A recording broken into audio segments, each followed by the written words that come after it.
ত্রয়োদশ জাতীয় সংসদে বিএনপির সংসদ সদস্য 209 জন, এর মধ্যে প্রায় 146 জন সংসদ সদস্যই প্রথমবারের মতো সংসদে। এ কারণে নতুন সদস্যদের আগামী 12ই মার্চ থেকে শুরু হওয়া সংসদ অধিবেশনের কার্যবিধি, সংসদীয় বিভিন্ন রীতিনীতি, কর্মপ্রণালী বিধির বিষয়ে অবহিত করতেই এবারই প্রথমবারের মতো এই প্রশিক্ষণের আয়োজন করা হয়। কর্মসূচিতে অংশ নিয়ে স্বরাষ্ট্রমন্ত্রী ও দলের স্থায়ী কমিটির সদস্য সালাউদ্দিন আহমেদ বলেন, সংসদ নিয়ে অতীতের নেতিবাচক ধারণা থেকে বেরিয়ে আসার লক্ষ্য নিয়েই কাজ করছে বিএনপি। ইফতেখার রেজার আরও একটি রিপোর্ট। বাংলাদেশ জাতীয়তাবাদী দল বিএনপির প্রশিক্ষণ কর্মসূচির দ্বিতীয় দিনে অংশ নিতে সকাল থেকে আসতে থাকেন সংসদ সদস্যরা।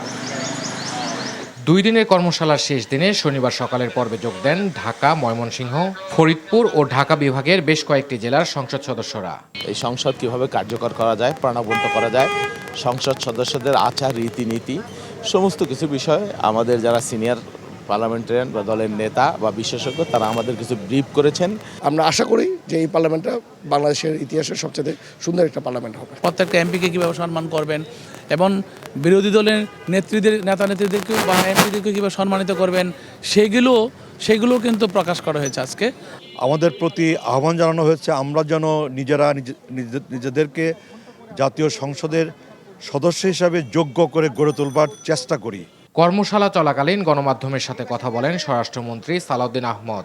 তিনি জানান, ত্রয়োদশ সংসদের প্রতি জনগণের যে প্রত্যাশা সেই অনুযায়ী কাজ করবে এই সংসদ।